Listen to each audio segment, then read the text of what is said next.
Hello everyone. We're still talking about the urinary system. However, in this presentation, more specifically, we will be talking about the nephron, which is the functional unit of the kidney. Therefore, its main functions is to produce the urine in order to get rid of excess water and toxic waste products. In fact, there are approximately 1 million nephrons in each kidney. And in men, the kidneys produce about 180 liters per day of this fluid that is known as filtrate, and yet only 1 to 2 liters of urine are produced each day. So this means that only 1% of the filtrate manages to leave the nephrons. So what happens to the other 99%? Well, this is what we're about to find out. So let's get started. Like I said, the nephron is going to be the functional unit of the kidney. It will start right over here on this structure that's called the renal corpuscle, and it will end on the distal convoluted tubule. So from this image, we can say that each nephron is going to consist of a renal corpuscle and a renal tubule that will be divided into seven different compartments. And we will talk about each of these compartments as we move along. But right over here, we have the three main compartments. The first one is the proximal convoluted tubule, which is the one that's closer to the renal corpuscle. Then we have the loop of Henle, which, like the name says, is going to be this loop. And it can also be called the nephron loop. And then it will end at the distal convoluted tubule. Let's get started first discussing the renal corpuscle. The renal corpuscle is going to be approximately 200 micrometers in diameter. It will contain this capillary network that's called the glomerulus inside of it, which will consist of about 50 intertwined capillaries.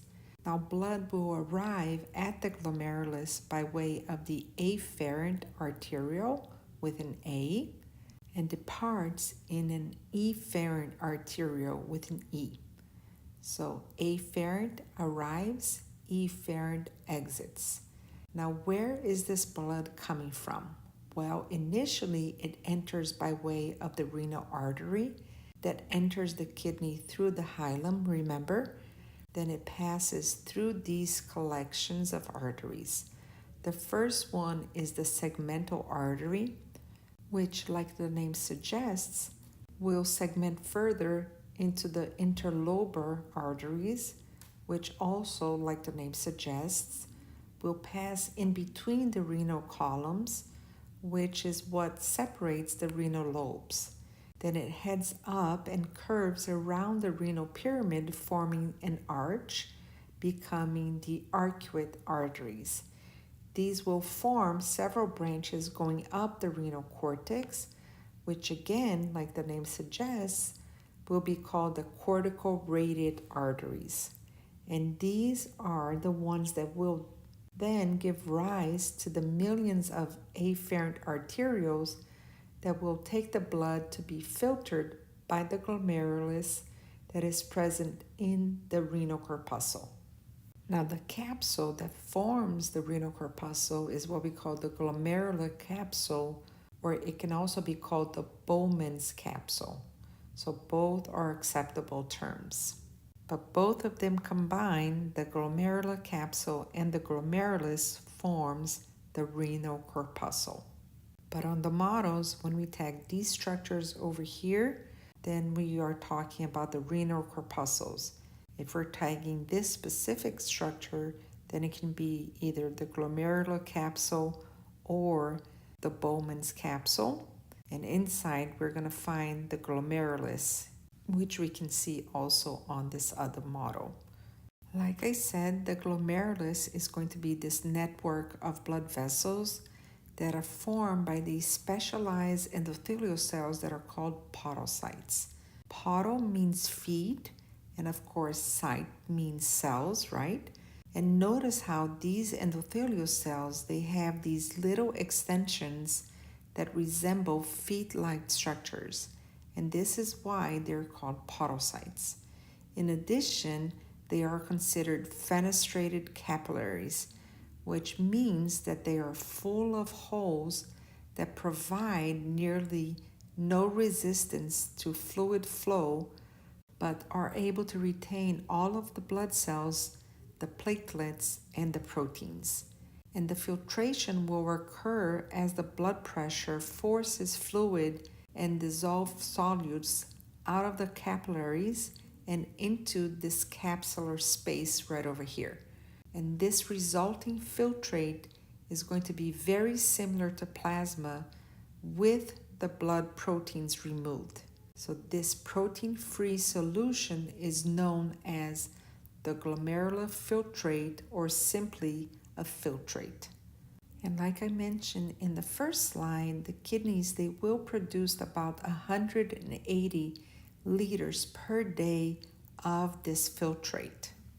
So we already know that this filtrate does not have red blood cells, it does not have platelets, it does not have protein, but it will have metabolic wastes like creatine and urea.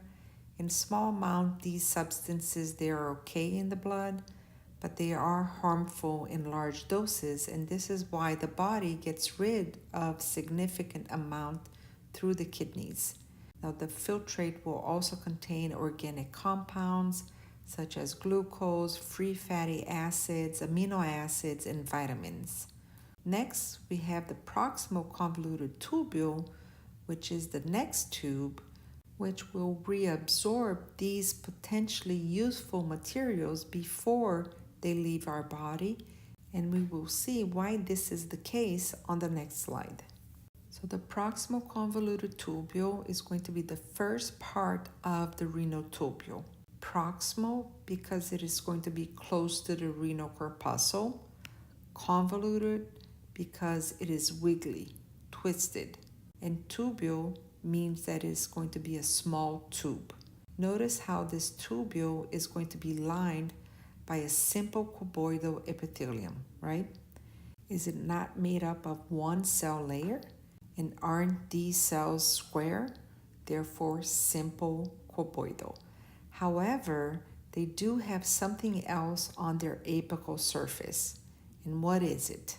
They have these projections that are called microvilli. And the function of these microvilli are to increase the surface area to increase reabsorption. And the greater the surface area, the more the cell can reabsorb. Makes sense, right? Therefore, the primary function of the proximal convoluted tubule is reabsorption. In fact, the proximal convoluted tubule is the only portion of the nephron that presents microvilli. Therefore, this is where most of the reabsorption will occur.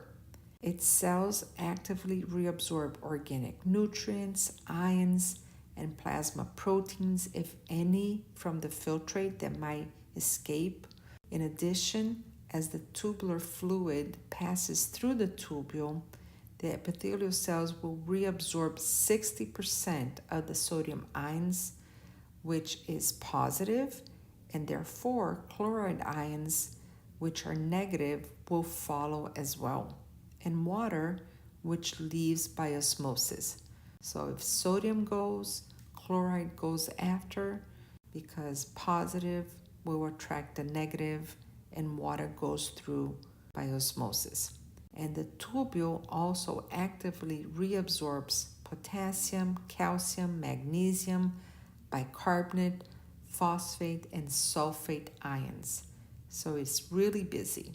As these solutes are reabsorbed, then osmotic forces will pull water across the wall of the proximal convoluted tubule into the surrounding interstitial fluid, which can also be called peritubular fluid.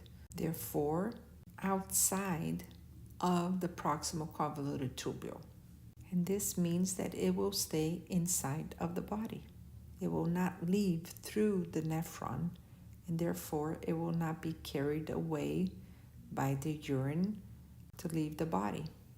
And this actually makes sense because remember that I already told you that only 1 to 2% of what gets filtered by the glomerulus actually leaves the body in the form of urine. So most of it gets reabsorbed by the body. In fact, 60% already gets reabsorbed right over here at the proximal convoluted tubule.